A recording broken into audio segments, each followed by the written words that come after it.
Assalamualaikum warahmatullahi wabarakatuh. Bismillahirrahmanirrahim. Allahumma ya Allah ihdinas siratal mustaqim siratal ladzina an'amta 'alaihim ghairil maghdubi 'alaihim waladdallin amin. Allahumma shalli wa sallim ala habibika Mustafa Muhammad wa ala alihi wa sahbihi wa barik wa sallim amma ba'du. Yang sangat saya hormati Mustasyar PBNU sekaligus Wakil Presiden Profesor Dr. Ma'ruf Amin, yang saya hormati Rais Am PBNU, Rais Am NU Kiai Haji Miftahul Akhyar, Ketua Tanfid PBNU yang juga masih bernambah sama saya, Kiai Haji Said Akil, yang saya tadi senang sekali marahnya, senang sekali girohnya, karena itu memang khas keluarga kami. Jadi kalau nggak kesampaian marah itu bagus. Jadi diantara sifatnya para nabi itu wayakhdufulil. Semua yang saya hormati, ini ada Ibu Menteri Ibu Ida Fauzia, ada Gubernur Jatim Ibu Khofifah, yang sangat saya hormati keluarga besar Mbak Wahab Hasbullah. Di sini secara berurutan ada Nyai Mutmainnah, ada Nyai Mahfuzah, ada Nyai Hizbiyah, ada Nyai Munjidah. Yang sangat saya hormati Kiai Haji Hasib, Kiai Haji Rogib, semua yang saya hormati, para santri, para alumni. Alhamdulillah tadi acaranya banyak sekali, jadi saya nanti ngaji insya Allah 15 menit. Karena menurut saya solusi bangsa ini itu mudah sekali kalau mau niru Mbah Wahab.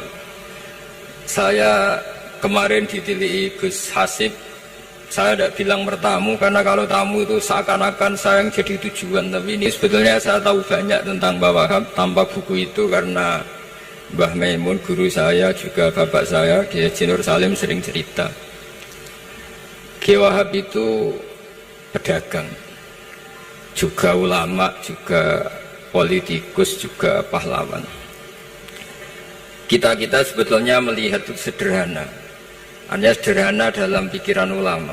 Jadi pernah suatu ketika Sayyidina Ali itu marah besar ketika melihat umat Islam itu pasif itu tidak aktif, sehingga beliau marah besar. Di antara kalimatnya itu, karena ini tengah-tengah kalimat, langsung pakai fa'ataf atau fa'tafrek atau apa sajalah, nanti terserah santri-santri yang nge'rob. Fakubhan lakum hina sirtum ghorodon yurma. Jadi umat ini akan buruk sekali ketika posisinya itu objek yang jadi sasaran tembak atau sasaran perasan pihak lain. Ketika misalnya haji itu bagus prospek, nanti ujung-ujungnya yang bikin sajadah kadang orang sana, mau biang kubu sebelah, nanti sensitif secara politik. Nanti ketika umat Islam punya kebutuhan pakaian ihram besar, juga yang produk kadang orang lain. Begitu seterusnya, sehingga setiap kebutuhan kita pun yang produk itu orang lain. Sehingga Mbah Wahab berpikiran sampai impor mori, pas itu kain putih.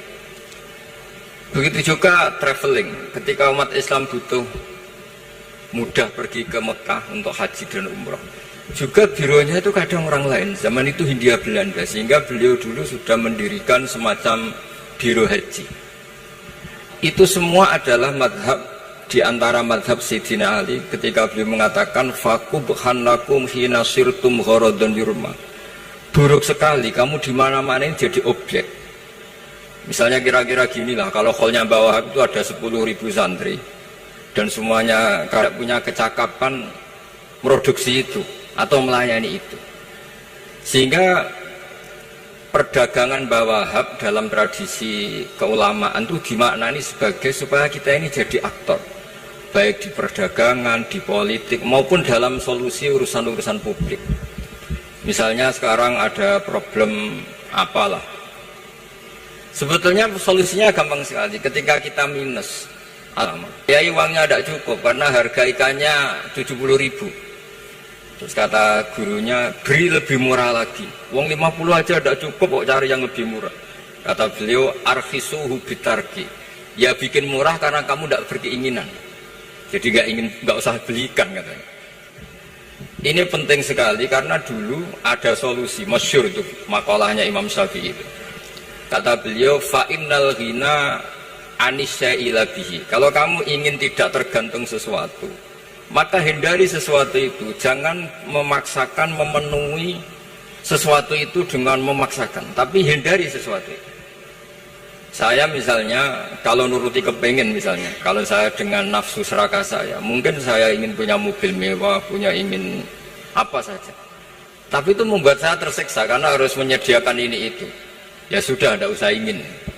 Sehingga mudah sekali. Makanya kata ulama dulu, fa innal ghina anisya'la bihi. Untuk menjadi berkecukupan, usahakan banyak hal yang tidak Anda butuhkan. Semakin banyak hal yang kita butuhkan, maka kita akan tergantung akan sesuatu itu. Makanya banyak ilmuwan, saya sering diskusi sama pakar-pakar sama ilmuwan. Apakah negara Amerika itu negara yang kuat? Banyak ilmuwan yang berpikir itu ilmuwan politik, bukan tasawuf. Berpikir negara paling lemah itu ya kayak Amerika, karena semakin powernya kuat, ketergantungannya semakin kuat. Untuk memenuhi kebutuhan listrik harus begini, untuk kebutuhan minyaknya harus gini. Semakin kita kuat, maka ketergantungan akan suatu semakin banyak. Jadi ibarat orang yang punya Alphard sama yang enggak, kayak mana ya? Kayak yang enggak, karena kebutuhannya ada banyak. Artinya dalam kondisi krisis, ulama masih punya solusi, yaitu al-ghina itu anisya'la bihi. Jadi usahakan ketercukupan itu karena menghindari kebutuhan-kebutuhan yang tidak primer, yang tidak prinsip. Bukan memaksakan semuanya terpenuhi. Karena kita ini ulama. Dulu ketika sebelum ada negara, belum ada TNI, itu ulama punya cara untuk ngelawan Belanda.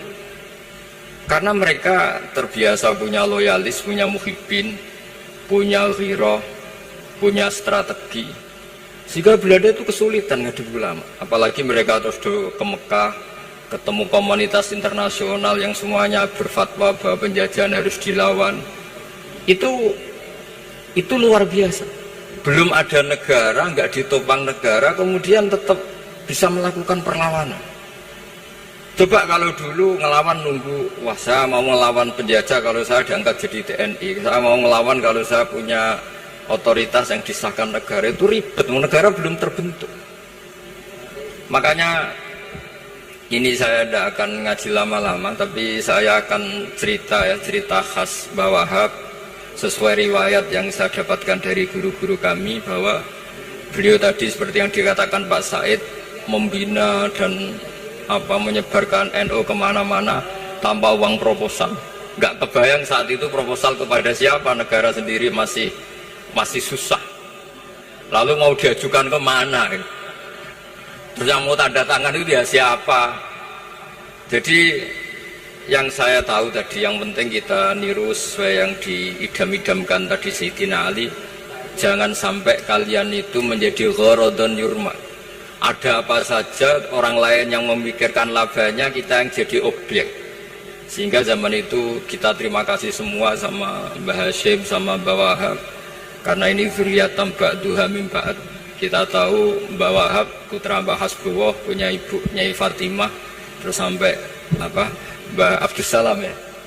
Kemudian Mbah Hashim punya ibu Halimah, punya Abba lagi setelah Halimah itu Lainah ya. Terus Mbah Abdus Salam, jadi ini zuriyatan ba'duha min ba'd. Kalau dalam tulisan itu sampai Mbah Abdul Jabbar bin Ahmad bin Mbah Sambu.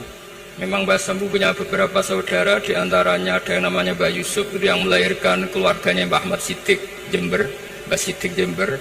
Ada yang Abdul Halim yang melahirkan keluarga Lasem, termasuk saya itu lewat jalur Mbah Abdul Halim. Jadi zuriyatan ba'duha min ba'd. Dulu semua orang zaman Rasulullah SAW itu dilatih jadi aktor, jadi subjek. Sehingga orang yang miskin